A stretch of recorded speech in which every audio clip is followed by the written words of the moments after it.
Well, there's no reason to wait. Catherine, you're the first one here. Maybe other people will show up. It's Thanksgiving week. We haven't really publicized this. Maybe nobody else will. Maybe you'll get a one-on-one coaching session, but here, I'm going to give you permission to talk. And if you've got questions, we can go. All right. Can you hear me? I can hear you.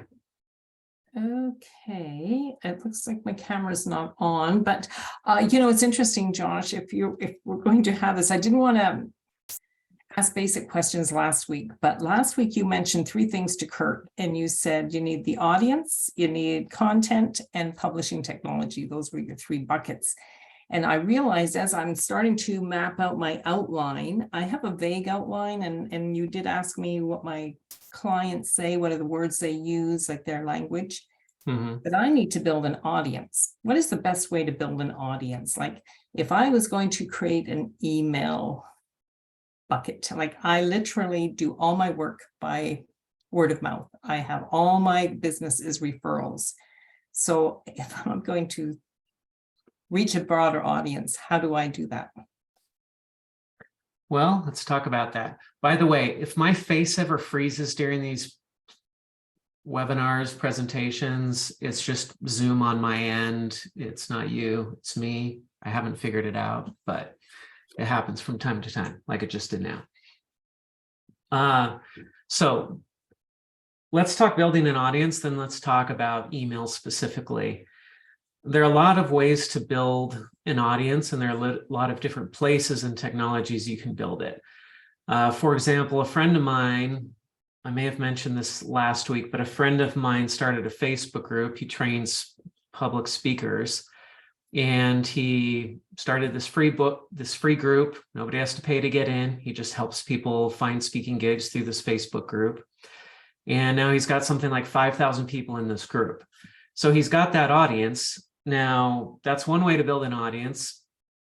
If I were in his shoes, and maybe he's doing this, I would be trying to move all those people to email as quickly as I can. The reason being, you never know what Facebook is going to do. You don't own that group. And so if they shut down your group, if something changes and everybody leaves, then you've lost everybody. Whereas with email, if you have people's email addresses, you own that list, nobody can steal it from you, you get to keep it forever. So I'm a big fan of email lists, but there are all sorts of other ways to grow an audience, and then you can try to transfer that audience to email. I'm assuming if he went into his group and he said, hey, I've got this email list just in case something happens, you should sign up here. He could probably transfer a healthy amount of those people from his Facebook group to his email list. And there are different ways he could incentivize that, of course. So in your situation, remind me what your book is about and also your audience. My audience is women executives, and I get hired to coach with them. I'm an executive coach, and they hire me for a number of reasons, but the bulk of it is really being overwhelmed, overworked, burned out, wanting to quit, feeling ineffective, and wanting to build that resilience muscle. So that is one thing. Then there's a bunch of other things that it sort of spills off over into, but those are, I would say that's the core of what I help them with. Got it. And are there places where you already have contact information from these people? I mean, obviously your email address book, you have a bunch of people in there. But if I told you you need to get 100 people signed up on your email list by the end of today or else, where would you start? Would you just go to your email address book and email a bunch of people from there and say, hey, I'm starting an email list, come sign up? Is there anywhere else that you would go to get those first 100 subscribers? Well, that would be my number one. The other would be just in my contact list for clients and past clients, and they would support me. I know they would pass it on. And then I have a LinkedIn account, which is just really, really poorly done. So I actually meant to ask you about that. How do I go about asking for that book? I think I missed that last time that call went out for your LinkedIn book, because I definitely have a very poor LinkedIn profile. Well, that's pretty easy. I can send you a copy of that. And in fact, I'm just going to send it to you in the chat right now while we're on here. And also, we'll post this in the Facebook group as well. Thank you. If Haley, if you wouldn't mind taking care of that and just posting the this PDF in the Facebook group. Let's see, we don't want the sample, we want the full thing. There it is. All right, Sarah in the chat. Do you see that, Catherine? Oh, Yeah. Oh wait, nope, sorry, that went to No. host and panelists. It One must more not have try. gone to everyone. Yeah, I just sent it to hosts and panelists. I meant to switch it to everybody. Here we go. Yep, there it is. All right. Thank All right, you can download it there. Everybody else, go to the Facebook group and you can download it in the Facebook group. All right, so that's a good place to start. As far as the technology goes, do you have anything set up already for an email newsletter or email list building, or are you starting from scratch? Starting from scratch. That's when I thought, you know what, I wonder if I need to take a step back. I'm sort of excited about this outline of my book, but maybe it's the audience I need to start with and really get all this stuff about landing pages and lead generations and all those things that I've not been doing because I haven't had to, but now I need to.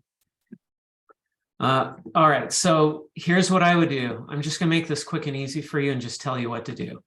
I would sign up with ConvertKit. Okay. They have a free plan. You can manage up to 1,000 subscribers for free. I'm going to put the link in the chat here, and then other people, if you're watching this, you can find it in the notes on the YouTube video. So that's looks like that was just updated a week ago, so I think that's current information. But sign up for this plan. You get 1,000 subscribers for free, so you're not going to have to pay a dime for a while, although hopefully not too long. And this is how you start building your email list, is getting people onto this. And the place I would start, you can go into ConvertKit and you can build a landing page using their system. It's easy. Like literally anybody can do it, but if anybody has questions, if you have questions, let me know and I'd be glad to do a tutorial or something and post that in the Facebook group as well. But it's really easy to build a simple landing page that's hosted on ConvertKit. And then you can send that to everybody in your address book and say, I'm writing a book on XYZ topic. I'm going to be sharing thoughts about this topic in my new email newsletter that I just launched. Go here if you're interested and sign up. And I would literally send that to pretty much every single person that you have in your address book, in your contact list, and everywhere else that you can send it to. I'd post that on LinkedIn. I'd put it just everywhere and see what you can get just right off the bat. Depending on the size of your address book and your list, you might be able to get a few dozen people signed up. You might get a few hundred people signed up. You might get 1,000 people signed up, in which case you're going to have to pay $20 a month or something. So, but if you can get 1,000 people signed up for an email list, and these are people who know you and like you and are interested in your content, that is an amazing start. That, I mean, if you can get 1,000 people to buy your book the first week out of the gate or something, like that's amazing. So even 100 is fantastic. 1,000 is so much better. Anything beyond that is just amazing for starters. So I wouldn't be too down on yourself if you send that out and you only get 100 people to sign up or something. That's great. You can start with 100 people, because if you can work with, heck, I mean, I know a guy who started with 7 subscribers and then he got up to 750,000 subscribers. And 2 of those 7 subscribers were his mom. So you can start from anywhere. And if you have great content that at least one person on that list loves, they're going to share it with people. And then those people will sign up, and then those people will love it and they'll share it. And that's really the key, is creating content that people like so much that they feel compelled to share it with other people, that they feel like, oh, this is such a good email. I know somebody who needs this. I'm going to send this on to them. And then, of course, within that email, there's always a link for other people to subscribe. And so that's a great way to start growing the list. That's the simple, short version of how you get started building the email list for your audience. Right. Am I still the only one on the call? I feel like I'm dominating, but I have another question, if I may. You're the only person on the call. Haley's on the call, but she's my assistant. So Haley's, you're free to ask book questions too if you want to, but Haley can get her questions answered anytime she wants. So. All right, if I can shift actually to the book and the content. Sure. Can you, and I think it was actually when you were giving us little sections of your that playbook that you were putting together. And I remember the very beginning when it was like, okay, your zone of genius and really zeroing in on that niche and a topic. So this thing about resilience and overwhelm and burnout, this is like a piece of my signature program that I do. Like I do like the 7 dimensions of an effective leadership, especially for women executives. So this is just like one piece of it. How do I know really if I'm going to really launch out and just, I'm taking a risk here. How do I know which piece of my system is the one that's going to be the most valuable for working on? Or do I do something like a book with all 7 pieces? Do I just pick one thing, go really deep on one narrow topic? What would be your advice for that? This actually dovetails really well with the first question about building an audience, because if you have an email list, again, even a small email list, you can test out your content. So you can send out content and try each one of the different 7 pieces, put different pieces in different emails, and you can see what kind of response you get from people. And if you see that, wow, everybody is really gravitating towards this one part, and that seems to be what they're really interested in, well, that's a good signal as to how to position your book or how to focus your book.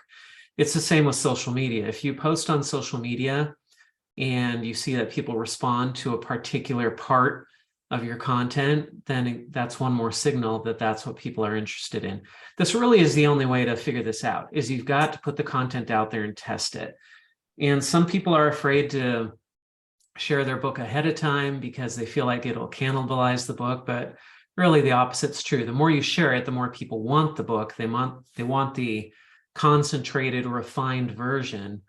And so if you can share that content over and over and over again and tweak things, you'll start to get a sense for what people really gravitate towards. For example, I've got a book I'm working on called The 7 Systems of Influence, and you referenced the Genius Zone. And I didn't come up with the Genius Zone. I borrowed that from somebody else. But that Genius Zone, that's what everybody grabs onto. And so whenever I talk about the Genius Zone, people really latch onto that. And so I tend to talk a lot about it because that draws people in, and then they can learn about the rest of my 7 systems. And for you, there's probably something like that too. And the more you share your content, the more you'll see what it is that people are gravitating towards. That's very interesting what you're saying, because I hear you and I understand like what you're really talking about is test and get feedback, test and get the feedback. But for me, it's my fear isn't the cannibalization. It's much more the sense of maybe it's a mindset of just feeling like I need to have it all ready. I have to have it all perfect before I put it out there. Otherwise, I will lose my credibility if it looks like I'm just sort of stumbling around and getting tested and then putting out and shifting and pivoting. It just looks like I don't know what I'm doing, and that's really difficult for me. Got it. Yeah, and that's a legitimate fear, right? I mean, we don't want to put stuff out there that makes us look bad, obviously. And so I would kind of imagine this as though you were working backwards. Imagine you already have the book and it's already complete, and you want to share parts of that book to generate more interest in the book that you've already written. You wouldn't necessarily copy pages out of the book. The book might be the most refined, most professional version of your ideas. But if you're going to share about that book on social media, you're probably going to write it in a more casual style that's more just your own words and is a little bit more personal than the way that it might be written in the book. The same for an email newsletter. In an email newsletter, you can afford to be a little bit more personal, a little bit more casual. And so I think it's helpful to think about that from that angle, because then you can give yourself permission to say, well, I can be casual and informal right now. And yes, I want to have my ideas fleshed out enough that people aren't looking at it and saying, wow, this is a mess. Like she's just rambling or she's all over the place. We don't want to push out content like that. But if you speak, I'm guessing you know your material really well. That's why you're able to write a book on it. If you know your material that well, you can write an email that is just you thinking out loud about that topic, some part of that topic that is really interesting to you. And you can share that. You don't have to polish up these emails until it's content that's worthy of being in the book. It doesn't have to go through 10 edits. It doesn't have to be proofread by a bunch of people. You don't have to hire a professional editor. If you can just write an email, go over it once to make sure there are no typos and nothing weird, that's usually enough to get an email out. And then you can be testing the content out that way. And I don't think anybody's going to read that and say, oh, she's just testing out her content on us. They're going to say, oh, Catherine's an expert on this. This is an interesting idea she's sharing here. They're going to get into the content. They're not going to look at the form or the style. They're just going to be absorbed into the content, thinking about the content itself. All right. You know what? For me, yes, that's good. That's good advice, because it tends to be, it's a personal saboteur, I guess. Now, I'll tell you, I have learned to just not care what anybody thinks pretty much. And so I send emails out and I don't even proofread them. And then afterwards I find typos and I'm like, oh man, I actually did send out something that's pretty messy. I don't think anybody really cares even. And so I will often just throw out kind of stream of consciousness stuff. I think it's pretty messy. I think I could certainly make it a lot better if I edited it more. And I used to do that when I first started. When I started writing for Forbes and other publications, I took so much time editing my articles, and then I'd have my wife proofread them and my dad would edit them, and it'd go through all these steps and it would take me hours and hours and hours, and then I'd get it out there finally. And then it kind of felt like nobody really cared. And then finally I got fed up with that and I said, oh, I just want to get this article out there. I don't want to go through that whole process of hours and hours. And I just wrote something up in 45 minutes and published it on Forbes, and people loved it. And I thought, why am I spending all this time polishing my content up when nobody really seems to care? And after that, I just kind of got lazy and said, you know what, I'm going to focus more on creating content when I want to create it, the way that I want to create it, and get the ideas out there more than making it super polished and super professional. Now, when it comes to my book, I still take the time to make it super professional and super polished, or at least I hope it comes across that way. Because a book is forever, right? People will read an email and they might save it. They're probably just going to read it and then they're going to move on. A book, that's a little bit more concrete. And so I still take more time with that. Okay, can you speak a little bit to what you said last week? I wrote some notes down, but you were talking, and I think it was you were talking to Kurt still at the same time, but when you were talking about like books that would start with a title like The 7 Habits or The 5 Steps or The 6 Systems, or I think yours was like The 7 Systems to something or other. Do you tend to recommend that style? Because it would help me sort of formulate the outline a bit, but I'm wondering if that was just something you were just musing about, or was that some recommendations on your part?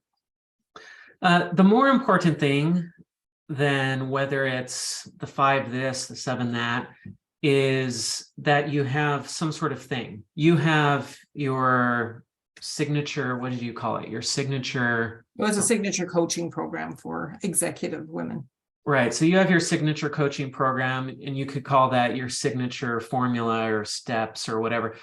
It's more important that you have a thing, a formula, a set of steps, something that people can go through, a plan, essentially, a success path, something that you can tell people, I've got a plan, and if you follow my plan, you're going to get these results. That's the most important thing. And if you can put that in the title, maybe that's good. Maybe it's not necessarily the way that you want to go. So I wouldn't say that there's a set way to do a title. Even if you have 6 steps, 7 steps, 8 steps, whatever, if you have a formula and there's this number, that doesn't mean that that has to be the title of your book. It certainly could be, but I would be exploring that from every different angle and trying out all sorts of different things to see what feels right to you, what you think people will gravitate towards, how you think people will pay attention to it or get their attention hooked by it. But that's just one option, to do it that way, to do 7 habits or 7 systems or whatever. So if I'm hearing you, Josh, this is always circling right back to doing the test and try, and then get the feedback and then test it again. Yeah. Even on this, like even on this, you would get some feedback to see what really connects with people, or what people say, wow, that really helped me. That really transformed me, because that's actually what my business is all about. If nothing changes, then why would you read the book? Why would you hire me if nothing has changed for you or your leadership? So, Yeah, the more testing you can do, the better. And I mean, as long as it doesn't keep you from ever publishing the book. We don't want to test to infinity, but there's a balance there between testing and getting feedback and improving your book. At some point, the returns on more testing are going to be marginal, but certainly there's some testing that's very beneficial initially to get the feedback and get people to tell you what they're interested in. Not literally necessarily tell you, but tell you by their actions and how they pay attention to things. any other advice you have for me? Because I feel like I've got a lot to work on here. So this has given me a lot, and I thank you for it. But is there anything I should be asking you that I'm not asking you? Well, I don't want you to burn out, and I don't want you to feel overloaded, but you're the expert on avoiding that, right? So that would never happen to you, right? So yeah, no, that's actually not right, but thank you. So I would take this one step at a time for the most part. Building the audience is key, but try to ignore all the different pieces of putting a book together, because there are hundreds of pieces, literally hundreds of things to do between now and when your book is actually in your hands, the physical copy. But don't think about that. Take it one step at a time. And right now, the most important things are, it's not the title, it's not the book cover, it's really coming up with that simple outline. And the audience building is a good thing to focus on too, which is kind of entirely separate. I mean, that's its own thing. But as far as the book goes itself, once you get the outline in place and you've got a really good idea of what that outline is going to be, which I think should involve some of that testing with your email group. Once you've got the outline in place, the great thing is you can test out that outline with your audience. So you can take the chapter ideas that you have there and you can start testing out that content. And as you do, you're going to get feedback that tells you to do things like, oh, this chapter should come first, or this chapter should come later, or maybe this chapter is just part of another chapter, or maybe I need to divide this chapter into 2 parts. And so the longer you have to play around with your outline and test it out with your audience, the better off you're going to be. For me, 7 systems is something I've been working on for years. And at first that kind of bummed me out because I was like, no, I want to get this out really quick. I don't want this to take years. But as it's gone on, because I've had other projects and other things keeping me busy, I really am grateful for it, because I've had the outline for the book for, I don't know, 4 years now. And to just have it sit there has allowed me to absorb lots of information, articles, feedback, and all sorts of things that really are refining the book. So I know that when the book finally comes out, it's going to be so much better for having sat there for those years. Not that I would sit and wait 4 years on purpose, but since it happened, I'm going to take advantage of it. So sort of take the pressure off yourself to get this all done by next Tuesday. Right. And maybe not worry about it not being perfect. Like that, maybe the way to get better is to be able to put stuff out when it's not perfect. Yeah, I mean, an example of this, I was posting about this on LinkedIn last week, is look at Elon Musk and what he's doing with Twitter. It's a mess. I mean, he's going in there and he's breaking everything.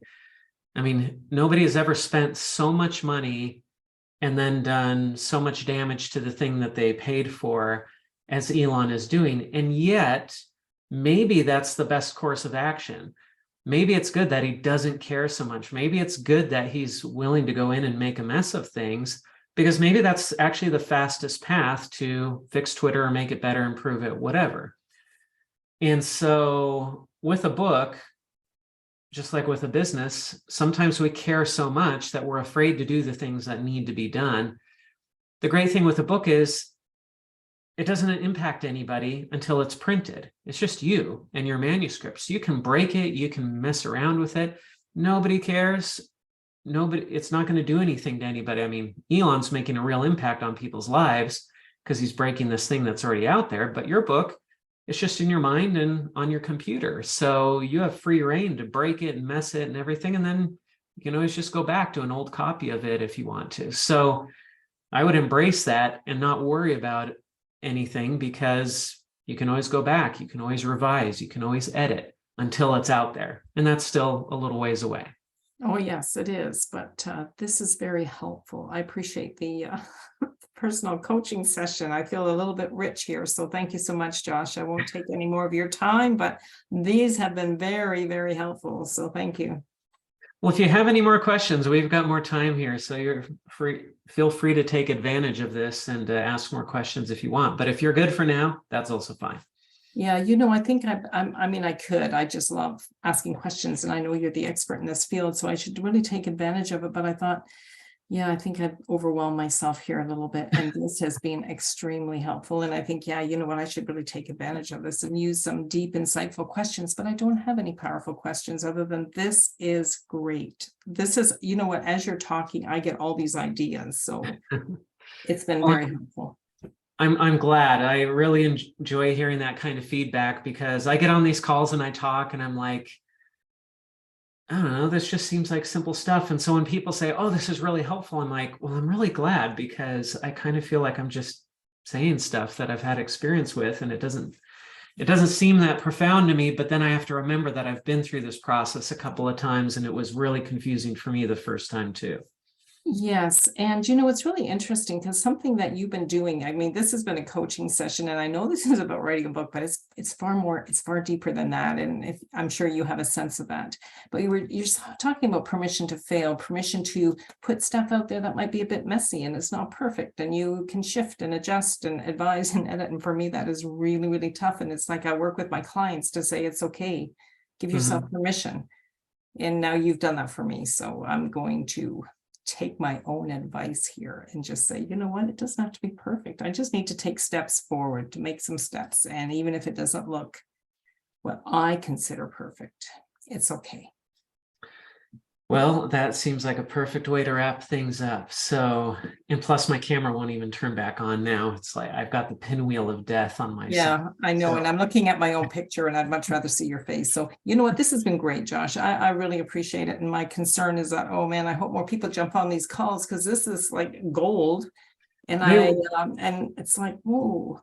We'll get more people on. I wouldn't want you to cancel, because it's just me. So thank you for that. No, we'll get more people on. I knew that going into the holidays, probably a lot of people would not be jumping on these, but for me, that's good, because it's been a while since I did these. So I wanted to get a little bit of practice in. And then in January, I'm hoping to push this out there and start getting new people signed up. This gives me a chance to work out some of the kinks and some of the things I forgot about how to manage these. And so, yeah, I'm just fine. If one person shows up and we can chat like this, that's fantastic. I love it. Yes, and sincerely, all joking aside, this has been extremely helpful. So thank you. And yes, I'm Canadian, so I'm afraid the Thanksgiving thing isn't relevant for me. So this has been great. Perfect. Great. Thanks so much, Catherine. Have a great day. Thank you, Josh. Appreciate it. You have a great weekend. Thank you. Talk soon. Okay, bye-bye.